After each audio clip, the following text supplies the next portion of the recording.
Bom dia a todos, todas, tudo bem? Primeiro eu queria agradecer ao Davi pela gentileza de ter me recebido aqui. Foi uma coisa assim um pouco em cima da hora, né? E eu sei como é difícil, vocês têm um planejamento, eu vejo que vocês são muito organizados. Então eu agradeço a generosidade e a gentileza de poder estar aqui compartilhando a palavra com vocês. Eu vim a trabalho aqui para João Pessoa, Congresso de Teologia na Federal da Paraíba, e como minha tia, né, meu tio moram aqui, o congresso termina na sexta, eu falei, vou estender o final de semana para passar com eles, e aí estou aqui e agradeço mais uma vez. Tá? De fato, eu tenho sido muito bem acolhido, bom, o Nordeste, né, tem um calor diferente, né? É diferenciado, não tenho que explicar, a comida, o povo, o clima, a praia, essa coisa boa. Eu vou usar aqui o meu computador como roteiro, tá? Eu só peço licença aqui para conectar.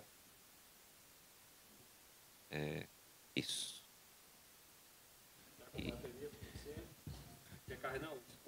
O computador, sim. Eu tinha até falado da tomada, mas tá, obrigado, viu? Vou colocar o timer aqui, né? E vamos conversar um pouquinho. Bom, quando o Davi me falou do desafio, né, de dar continuidade ao tema do Evangelho Maltrapilho e o foco na graça como tirando o nosso mérito, o primeiro personagem bíblico que eu lembrei foi Mateus.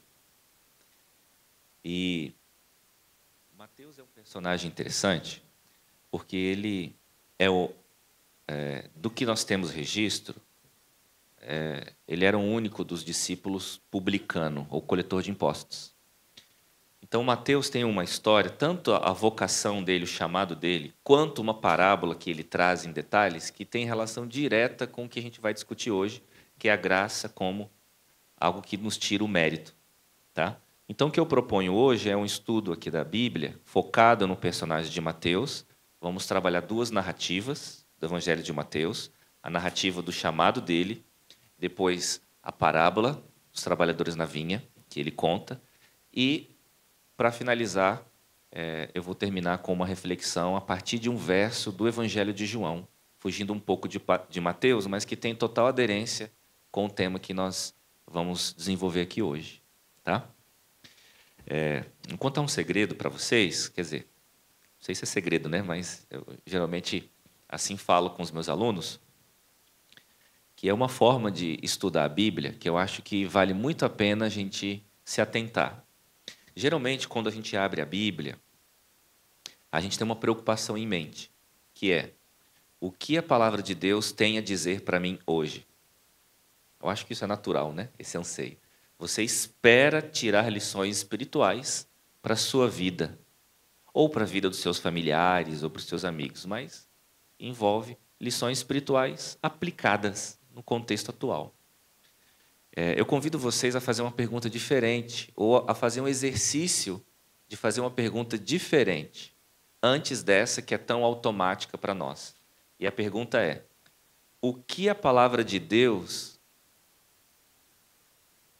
quis dizer para as pessoas para quem ela foi originalmente escrita? Porque nós sabemos que a palavra de Deus, ela perpassa os séculos e chega até nós hoje. Isso nós sabemos. A palavra de Deus é imutável. Nós acreditamos na inspiração das Escrituras e que ela é atemporal em termos de mensagem, de essência, de lições. Mas também sabemos que a Bíblia não foi escrita em nossa época, nem em nossa geografia e muito menos em nossos idiomas. Ou seja, uma pessoa escreveu em uma época, em outro idioma, em outro local, para um outro público. Não se enganem. Deus inspirou a Bíblia para dialogar até conosco hoje em João Pessoa, 2025. Mas quando Mateus escreveu o Evangelho, ele não tinha a mínima ideia de que nós seríamos leitores. Entenderam a diferença? Então, uma pergunta que eu convido vocês a fazer, e esse exercício nós vamos fazer um pouco hoje, mas que eu convido vocês a levarem para a sua vida devocional é: antes de perguntar o que a Bíblia disse para mim, Pergunte, o que a Bíblia quis dizer para o público a quem ela foi originalmente escrita? O que eles deveriam ter entendido? O que o autor quis comunicar para aquela audiência? Quando vocês conseguem decifrar esse contexto, vocês vão tornar as lições da Bíblia muito mais relevantes e coerentes para suas necessidades espirituais. Porque a aplicação correta vem de uma interpretação correta. E nós não podemos fazer uma interpretação correta sem entender o contexto no qual os textos foram produzidos originalmente. Tá bom? Por isso que estudar a história do texto bíblico, o contexto cultural, é muito importante. Para aqueles que conseguem, seria bom também ter uma noção do idioma. Mas, sinceramente, a gente consegue avançar muito bem com as ferramentas que nós temos hoje à disposição. Tá bom? Ninguém precisa fazer um curso de teologia para interpretar a Bíblia. A questão não é a formação técnica aqui. A questão é a perspectiva com a qual você olha o texto, entenderam? É isso que faz a diferença e é isso que está à disposição de todos, teólogos ou não. Tá? Então, sob essa perspectiva, vamos conversar um pouquinho sobre Mateus? Então, quando você fala sobre publicano, coletor de impostos, o que era essa profissão? Bom, essa profissão é simples. Ele era como se fosse um fiscal da Receita Federal do Império Romano. Tá? Estou fazendo já traduções aqui. Mas como é que funcionava isso? O Império Romano ele se dividia em províncias, né? Cidades, etc. Eles tinham uma organização político-administrativa própria, mas é semelhante à que nós temos hoje na modernidade. Eles, então, nomeavam procuradores e outros responsáveis por certas províncias ou regiões, e esse indivíduo ele era responsável por contratar um grupo de coletores de impostos, os publicanos. Esses publicanos seriam responsáveis por, após os recenseamentos romanos, que eram feitos sob determinada regularidade, lembram disso? Que a Bíblia fala de recenseamento na época do nascimento de Jesus, etc. A partir dos dados do recenseamento, os publicanos, de posse dessa base de dados, eles sabiam, então, quantidade de famílias e pessoas por região. O recenseamento também era uma base para patrimônio. Quando se fazia o recenseamento, os recenseadores tinham uma certa ideia de patrimônio. Com base nesses dados, ele então iria visitar essas famílias, coletando os impostos de tempos em tempos. Ok? E obviamente, ao coletar o imposto, havia uma porcentagem, né, do patrimônio do indivíduo que deveria voltar para o Estado, eles já atualizavam a base patrimonial do indivíduo para a próxima coleta. O Império Romano tinha uma estratégia para tornar essa cobrança eficaz. E a estratégia era contratar nativos, porque eram os nativos que conheciam as famílias e as pessoas e a localidade. Ok? Então, eles não contratavam romanos ou pessoas que não eram daquela província ou que não eram daquela cidade. Eles contratavam os locais, pessoas que tinham vivido a vida inteira naquela localidade e que conheciam as ruas, as casas, as vielas, família que morava uma com a outra, porque não era por casa, lembre-se, era por família. Então, tinha gente que morava junto. Todos esses macetes, os locais conheciam. Então, o que eles faziam? Eles seduziam, né, os locais com altos salários e altos privilégios. Privilégios em inspeções militares, privilégios até mesmo para obter futuramente uma cidadania romana. Então, veja, os romanos protegiam os publicanos, porque eles eram muito importantes para a engrenagem de arrecadação de fundos que movia a máquina militar romana, porque era uma nação expansionista, extremamente militar. Ok?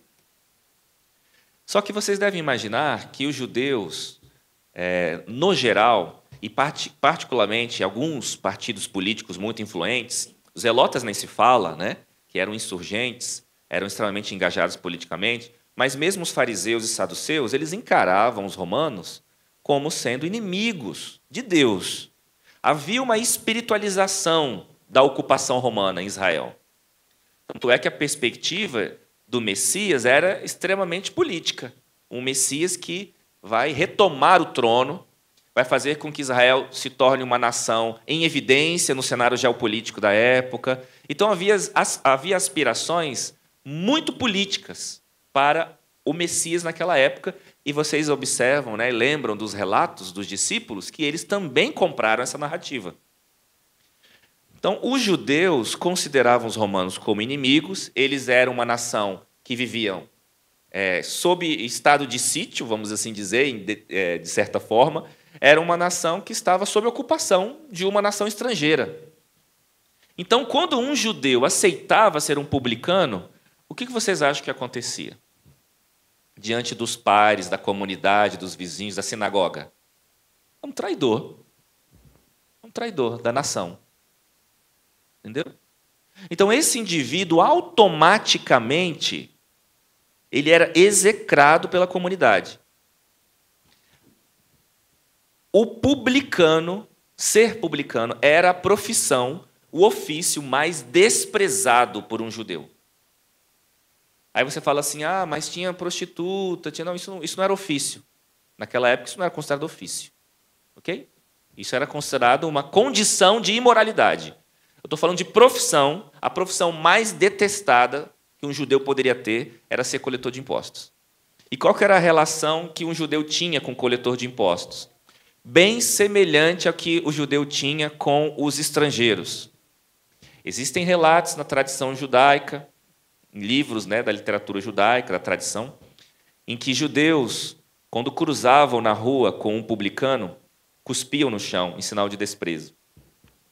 Os publicanos, muitos deles, eram proibidos de frequentar a sinagoga.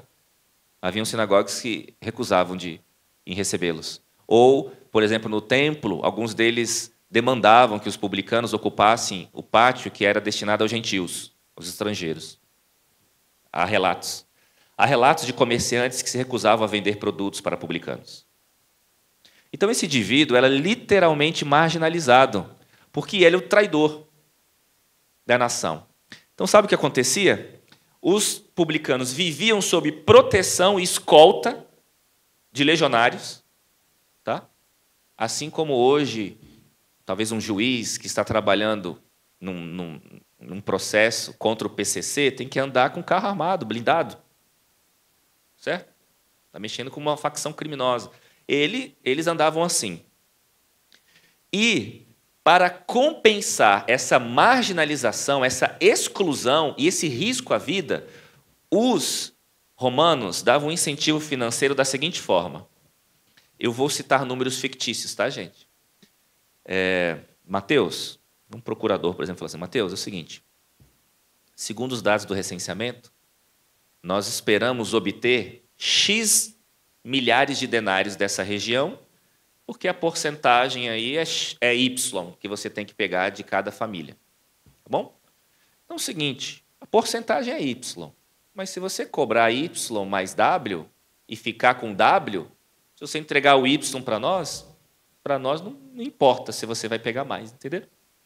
Aquela família tem que devolver 100 denários. Se você cobrar dela 150, desde que você passe os 100 para nós, você faz o que você quiser com 50.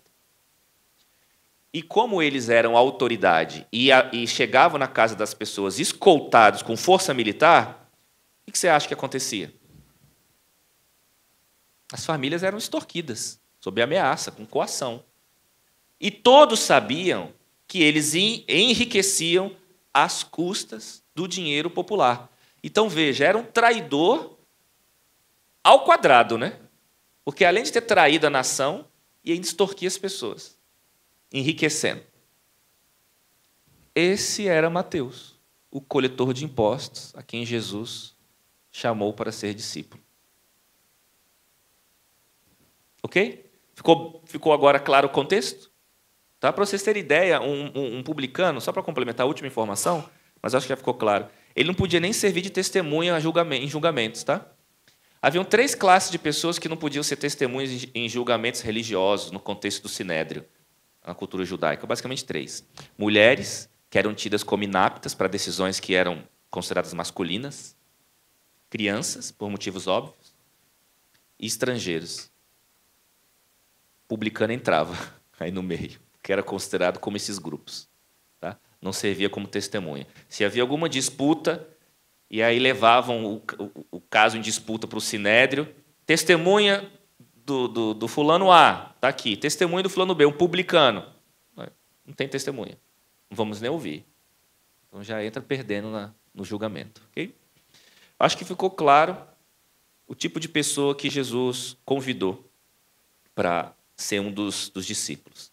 Vamos então agora ler o trecho de Mateus em que Jesus faz o chamado para ele, agora que nós já sabemos um pouco quem era Mateus, como as pessoas o percebiam naquela época. Vamos lá? Mateus 9, Mateus capítulo 9, versos 9 e 10, tá bom? Até aqui tudo bem, gente? Com contexto? Estão acompanhando? Estou aborrecendo vocês com o meu linguajar. Mateus 9, 9 e 10. Vamos lá. Deixa eu ver se eu... Aqui. Vocês acharam primeiro que eu. 9. Vamos lá.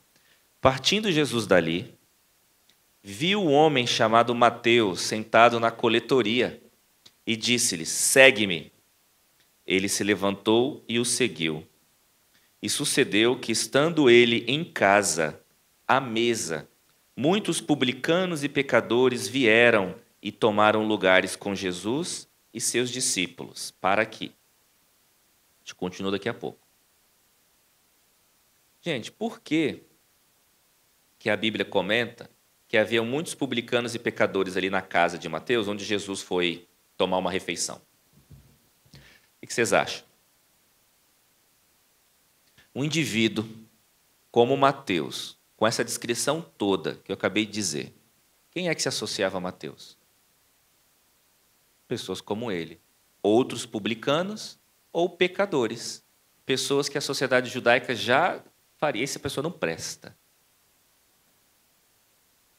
Então, a escória da sociedade, do ponto de vista do sistema vigente, a escória da sociedade era com quem Mateus tinha amizade. Ele não tinha outra escolha. Então, vocês querem que eu nomeie? Criminosos que já haviam cumprido pena, um ladrão, um agressor, prostitutas, estrangeiros que, à luz de uma perspectiva ortodoxa de círculos do judaísmo da época, eram pagãos que eram pessoas desprezíveis. E os próprios publicanos. Você pode pensar outras estirpes associadas, tá? E Jesus foi à casa de Mateus para partilhar uma refeição com esse grupo de pessoas, nesse nível, tá bom?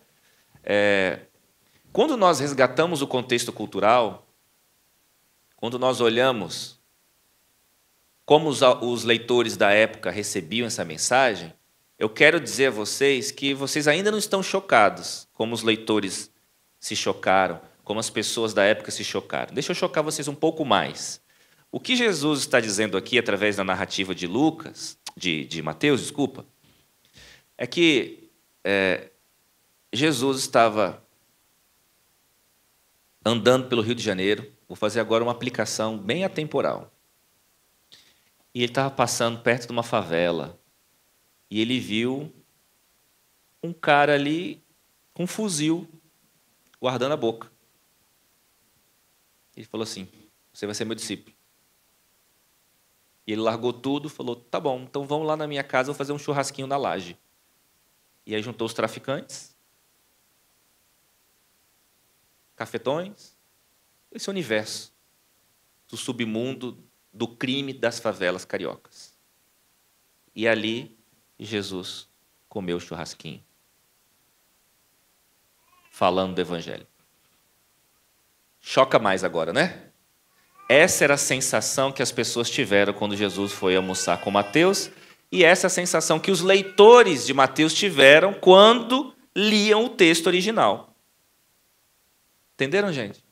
Então, entenderam por que eu sugeri o exercício de perspectiva de leitura no início? O que a Bíblia tem a dizer para mim hoje? Bom, o que ela quis dizer para as pessoas naquela época? Opa, foi essa pancada aí que ela quis dizer. E aí eu fiz uma tradução com o narcotráfico carioca. Agora vocês estão preparados para entender a mensagem com o impacto que ela causou originalmente no seu destinatário. Okay? É isso que Mateus está descrevendo aqui. E Mateus escreve sem pudor porque ele se coloca na história, está falando dele mesmo, né? Então causa ainda mais impacto, é alguém contando o passado que teve, como ele era um crápula, um traidor, é um indivíduo que enriquecia às custas do sofrimento dos outros. E nesse jantar, nesse almoço, Jesus continua. Vamos lá para o verso 11. Verso 11, tá? Estamos no mesmo trecho.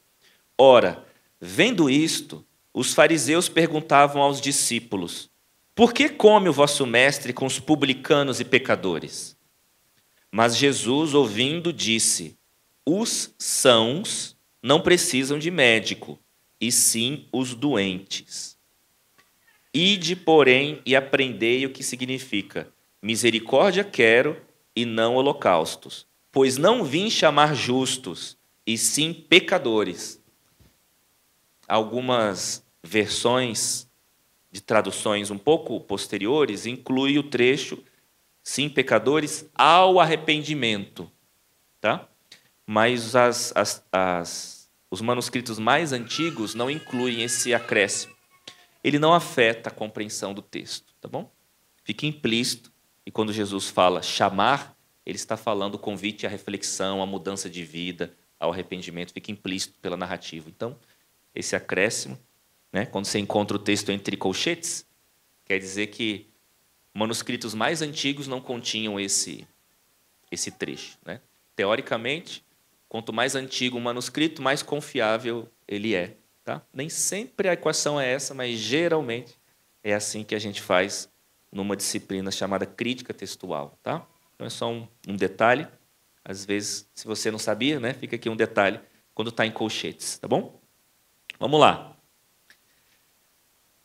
Originalmente, quando eu li esse texto, sim, lá atrás, eu ficava pensando, olha que legal, né? Jesus é muito esperto. Ele falou assim, eu vim chamar quem está doente, porque quem está saudável não precisa. Essa era a minha primeira compreensão. Né? É como se fosse um médico. Você chega no consultório, tem 2 pacientes. O médico faz aquele exame assim, pergunta, o que você está sentindo? Nada. Meu amigo, vá em paz. O outro, o médico examina, já a pulsação já está diferente, a pupila está... Aí a língua lá com aquele palito, pega ali... Temperatura, o cara fala, o que você está sentindo? A lista de coisas, meu amigo, realmente, você está... Não é isso que Jesus está fazendo aqui. Jesus não está falando assim para os fariseus que criticaram os discípulos. Fica tranquilo, com você está tudo certo. Eu vou tratar quem precisa, que é o publicano, que é a prostituta, que é isso, é aquilo. Jesus não está fazendo isso aqui. O que Jesus está falando é o seguinte: eu vim chamar os doentes, porque os saudáveis não me ouvem. Essa é a primeira coisa que Jesus está dizendo. E a segunda coisa que Jesus está dizendo: eu vim chamar os pecadores porque eles sabem que são pecadores. Os saudáveis não sabem. Acham que são saudáveis. Resultado: eu vim chamar os pecadores, não os pseudo-saudáveis. É isso que Jesus está falando. Para Jesus, não há são. Não há saudável.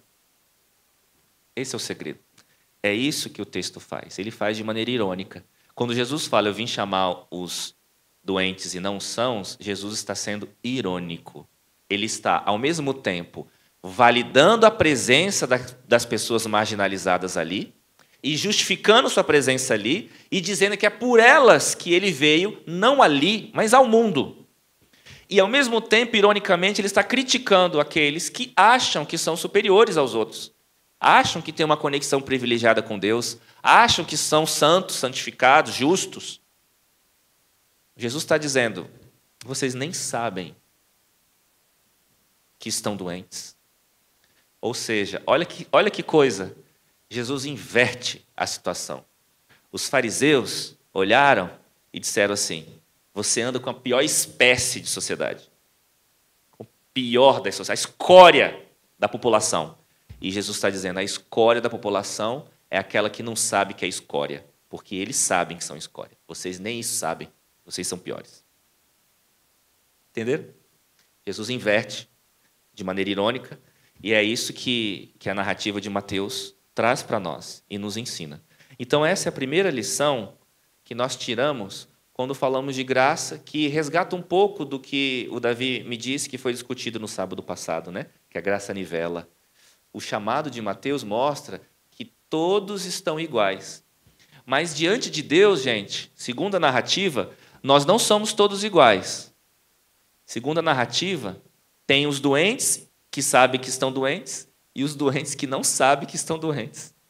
Vocês entenderam, né? A minha ironia. É claro que todos são iguais diante de Deus. O que eu estou dizendo é que na narrativa existe essa ironia. Não é todo mundo igual. Tem os piores mesmo, mas os piores não são os publicanos. Os piores são aqueles que não sabem que são como os publicanos. Essa é a realidade. Na academia, nós temos uma frase que a gente geralmente compartilha uns com os outros, né? Qual é a diferença de um indivíduo que não tem titulação acadêmica para um PhD? Sabe qual é a diferença? Você talvez pode dizer, títulos acadêmicos, conhecimento. Não. A diferença é que o PhD sabe exatamente o que ele não sabe.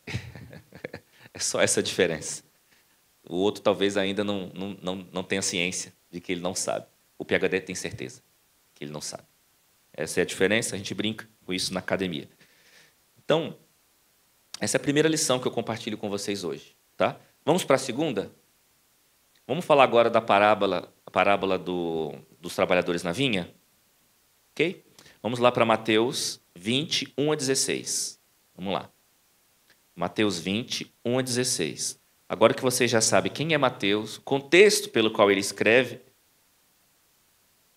agora vamos ler uma parábola. E agora eu quero que vocês relacionem porque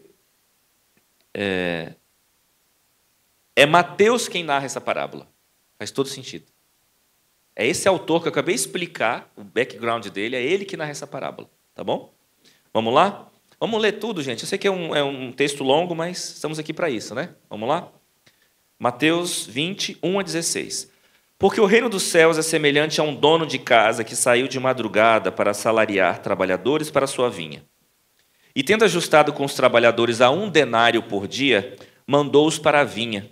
Saindo pela 3ª hora, viu na praça outros que estavam desocupados e disse-lhes, ide vós também para a vinha, e vos darei o que for justo.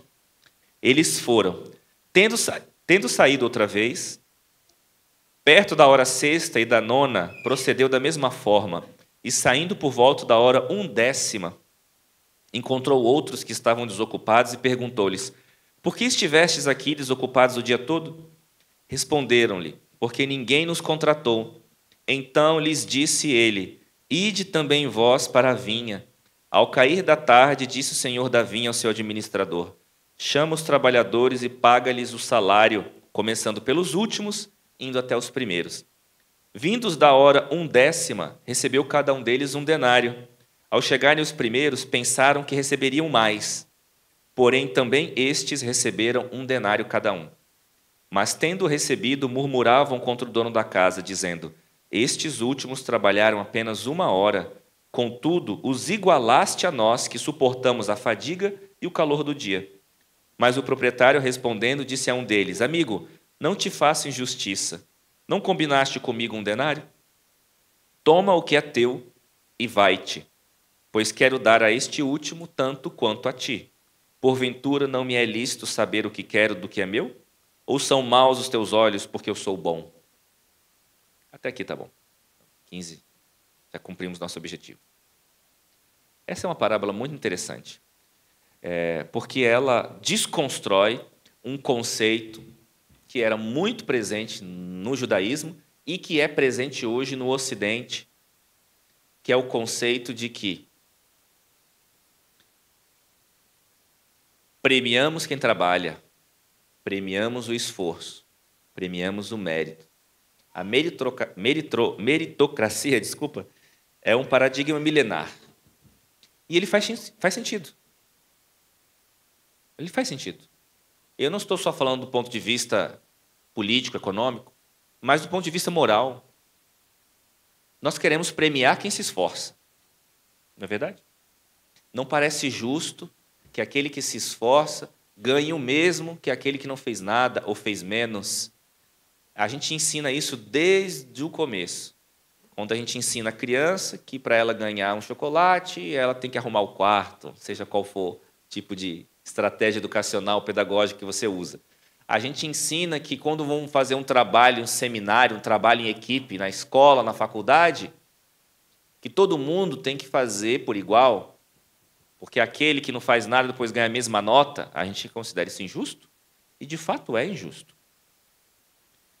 Mas aqui a narrativa de Mateus, ela desconstrói essa perspectiva meritocrática, porque o reino dos céus não funciona da mesma forma que o mundo da produção e do trabalho aqui na Terra. O reino de Deus, através do conceito de graça, não trabalha com meritocracia. Na verdade, todo o reino de Deus é fundado na perspectiva oposta, de que é impossível o mérito. Por isso ele está fora da equação do Evangelho. É impossível o mérito, quando nós falamos em termos de Evangelho e salvação. Na verdade, a religião cristã, do ponto de vista teológico, do seu sistema teológico, é a única religião das grandes religiões mundiais que diz que não há nada que você possa fazer para ser salvo. Todas as outras vão descrever soluções ou práticas que te levam a um estado de salvação, ou algo semelhante a isso. Seja a disciplina, seja o castigo físico, seja a caridade, seja o conhecimento, o que quer que seja, dependendo da religião, existe um caminho que demanda o quê? Vontade, esforço, disciplina. No cristianismo, nada disso vale. Nada disso faz sentido. O cristianismo é a religião que diz o esforço, a vontade, o mérito, a disciplina, nada disso importa, porque não funciona.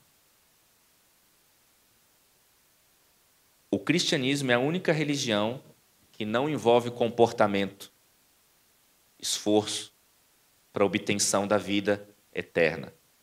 O princípio do cristianismo é baseado em uma palavra. Tá? Eu falo isso muitas vezes. Se você quer uma palavra para resumir o cristianismo, a primeira que todo mundo escolhe é amor. Mas do ponto de vista técnico, teológico, técnico, eu sugeriria outra. Porque amor é igual o Pelé, né? Tipo assim, quem é o melhor jogador? O Pelé sempre fica de fora, aí depois você vai discutir Messi, Cristiano Ronaldo, você discute. O Pelé é hors concours, como a gente chama, né? Está fora já. Então o amor já está fora, né? O amor já é supremo. Eu sugeriria uma palavra: substituição. Essa é uma palavra que resume o cristianismo. Porque nós não conseguimos, porque nós não podemos, porque é impossível merecer. Houve alguém que pôde, houve alguém que conseguiu, houve alguém que mereceu. E ele empresta esse legado, essa justiça, ele empresta esse mérito para nós. E aí, quem é julgado em nosso lugar é o mérito dele, são as qualidades dele. E por elas serem aprovadas, a aprovação então é transferida para nós. Entenderam a lógica? Uma vez eu vi um vídeo muito legal. Esse vídeo dizia... É uma espécie de fábula, né? Visual, fictícia, ilustrando como é quando as pessoas chegarem no juízo. Elas morreram e vão para o juízo. É uma parábola, tá bom? Moderna. E havia um anjo e tinha uma balança. E as pessoas estavam na fila. Era o juízo. Morreram e estavam lá, para ver se ia para o céu ou se ia para o inferno. E aí chegava o indivíduo, subia na balança, abria o livro. E aí o anjo fez isso, fez aquilo, tal. E aí a balancinha. Para cá, salvo. Para cá, perdido. Céu, inferno, né? E aí o indivíduo vinha, aí a balança, pim, aí ele ia falando as coisas. Negativas, a balança ia caindo. Positivas, ia subindo. E aí ia tendo as decisões, né? Chegou um homem e ele falou, impressionante, fez trabalho voluntário na África por 10 anos, doou sua herança para instituições de caridade quando faleceu, foi líder voluntário na igreja, frequentava a igreja todos os domingos, esse não era adventista, tal, etc. E tal. Muito bom. Durante a infância, roubou um chocolate no mercado, mas o pai fez devolver e pedir desculpas. Aí ficou assim, né? Ok, se assanhou um pouco na adolescência com as mulheres, mas casou-se com uma mulher e foi fiel. Aí, assim, ok, tal, pá, ok, vamos lá, suba. Aí ele sobe, o negócio, pim, pum, cai, perdido. Ele, como? Você esqueceu aí também que eu fiz tal coisa? Não, está aqui, eu fiz só o resumo. Não, mas tal coisa, está tudo aqui. Por favor, pode ir. E o cara foi para o inferno. E o pessoal vindo, e tudo assim, todo mundo com altos currículos, a coisa, pum, caía. Inferno. Até que chega um, o cara não consegue nem olhar para cima, já assim, preocupado, né? Falou, meu Deus, o currículo dos meus concorrentes é esse. Eu não tenho a mínima chance. E aí o cara falava, não reconheceu uma paternidade e foi fazer as pazes com o filho só na fase adulta. Foi um pai ausente. Problemas com drogas, causou preocupações, sua mãe morreu de desgosto. Assim, desse nível. O cara falou, eu estou perdido. Aí, de repente, chega, ele fala assim, por favor, pode subir. Aí o cara, quando vai subir, chega um outro anjo. Um momento, por favor. Aí fala no ouvido do anjo relator. Ele, tá bom, desculpa. Pega o livro, guarda e recebe um outro livro. Aí ele olha, por favor, pode subir. Aí ele sobe, pum, salvo. O que aconteceu? Aí ele, suas obras são perfeitas. Aí começou a falar isso, aquilo. Mas eu não fiz nada disso. Sim, eu sei. Quem fez foi Jesus. Por isso quem está sendo julgado hoje é ele. Por causa dele, você vai para o céu. Esse é o resumo do cristianismo, substituição. Às vezes nós passamos a vida inteira procurando ser aceitos, quando quem precisa ser aceito já foi. Cristo foi aceito, o sacrifício de Cristo foi aceito. E é por causa do sacrifício dele que nós hoje podemos dizer somos filhos de Deus. A nossa paternidade, ela é através da dinastia, da linhagem de Cristo, vamos assim dizer. Somos como adotados, mas aquele filho adotado que depois é tratado como o legítimo. O legítimo seria Jesus, pela analogia, né? Pela parábola, ok? Então, amigos, caminhando para o final aqui da minha reflexão, essa parábola dos trabalhadores na vinha, ela reflete exatamente essas incompreensões que nós temos sobre salvação. Porque o indivíduo que chegou primeiro e o que chegou por último, o que trabalhou muito e o que não trabalhou nada, qual foi a recompensa deles? A mesma. É justo? Sim ou não? Não. Mas cristianismo não se trata, sob esse ponto de vista, da graça de justiça. Cristianismo se trata, sob esse ponto de vista, de quê? Substituição. Cristianismo se trata de substituição. Porque se Deus for fazer justiça, nenhum de nós tem a mínima chance.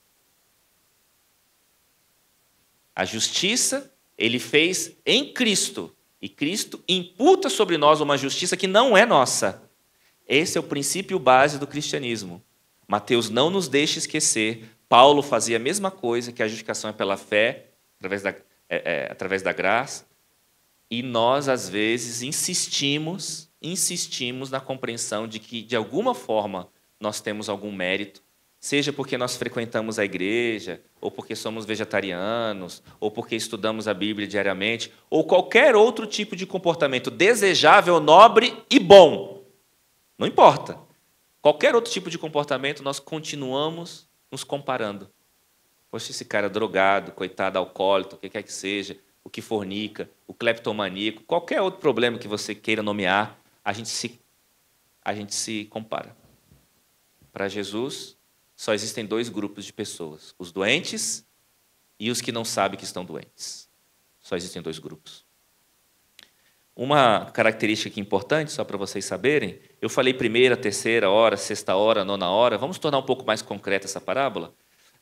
Os romanos, eles trabalhavam com a divisão do dia em 2 ciclos de 12 horas. Tá? Era parecido com os judeus, mas as vigílias eram um pouco diferentes. O dia começava no nascer do sol, tá?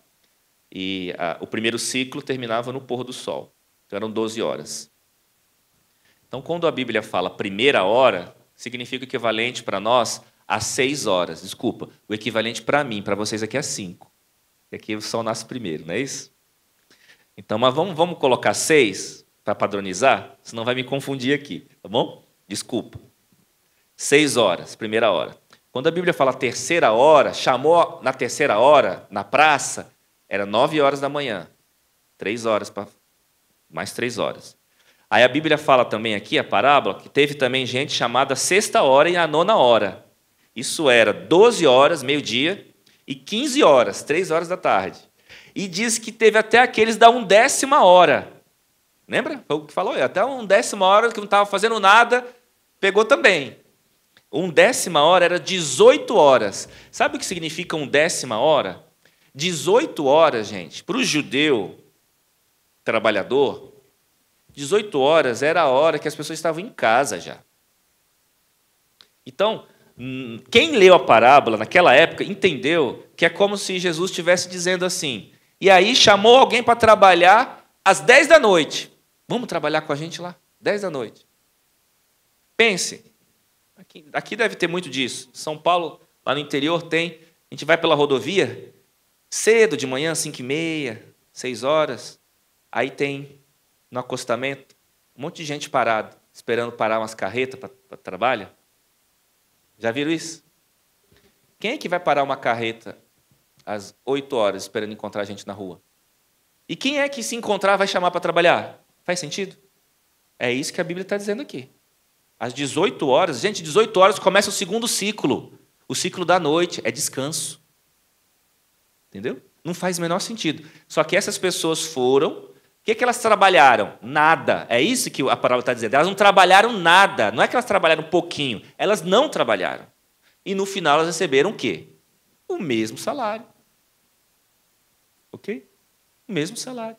Porque a salvação é graça, não é mérito. A salvação é graça.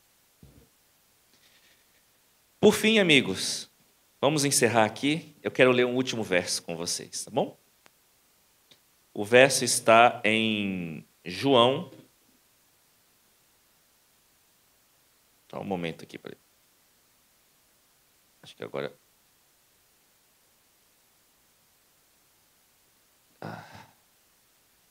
Eu acho que eu coloquei alguma coisa errada aqui na minha.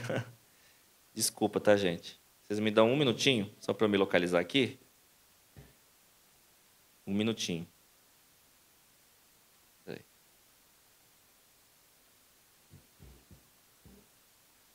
Eu coloquei alguma coisinha errada aqui. Vamos lá, vamos achar aqui mesmo.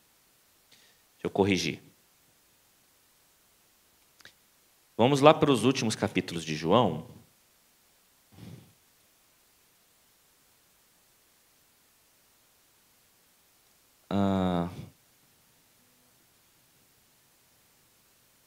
João 19, verso 30.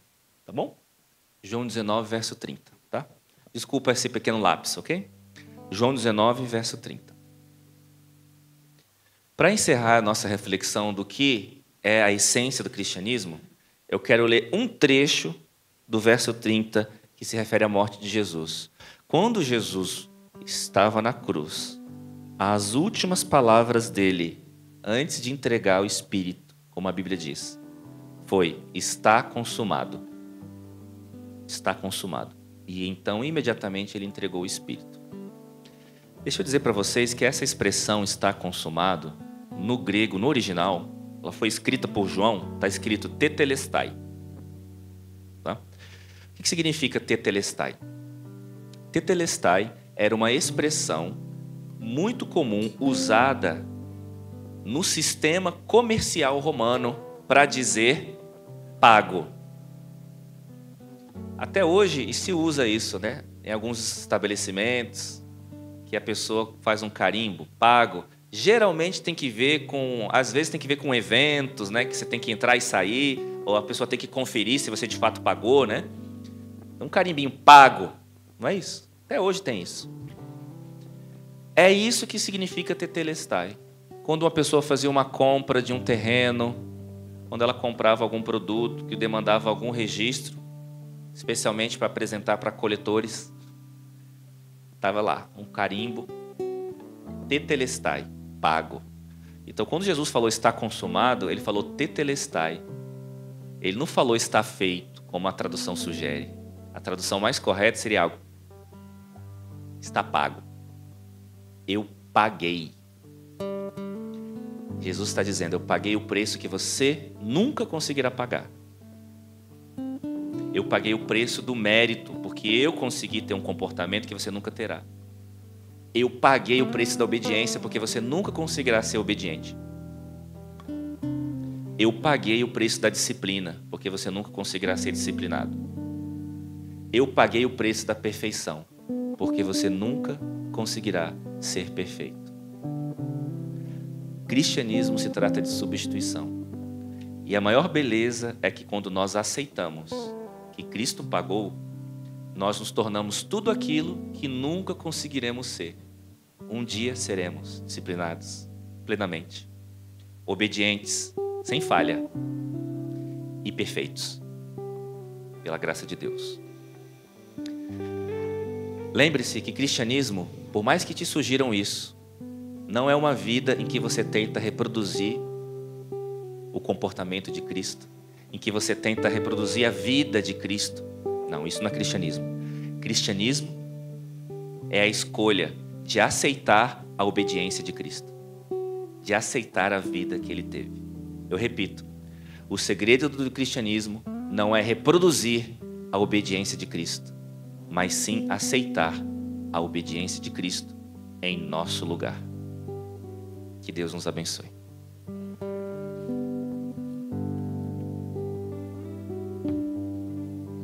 Vamos fazer uma oração?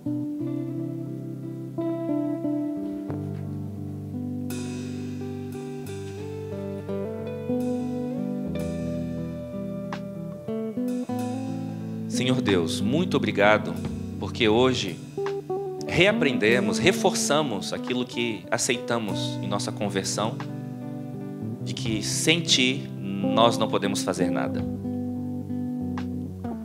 Nós aceitamos a dura realidade que somos doentes pelo pecado, de que nós não conseguimos ser plenamente obedientes, de que nós não conseguimos fazer aquilo que é certo. Como Paulo disse, aquilo que sabemos que é correto, nós não conseguimos fazer.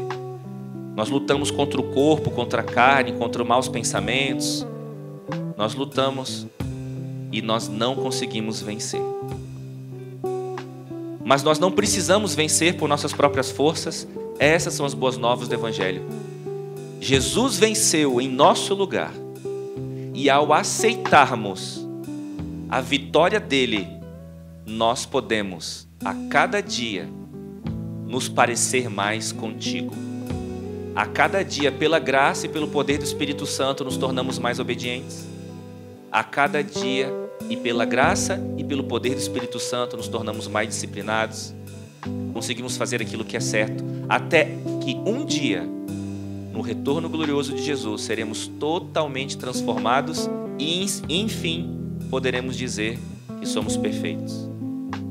Obrigado, porque apesar das nossas falhas, das nossas limitações, nós temos à nossa disposição a salvação, não por nosso merecimento, mas pelos méritos de Cristo Jesus. Em nome dele oramos. Amém.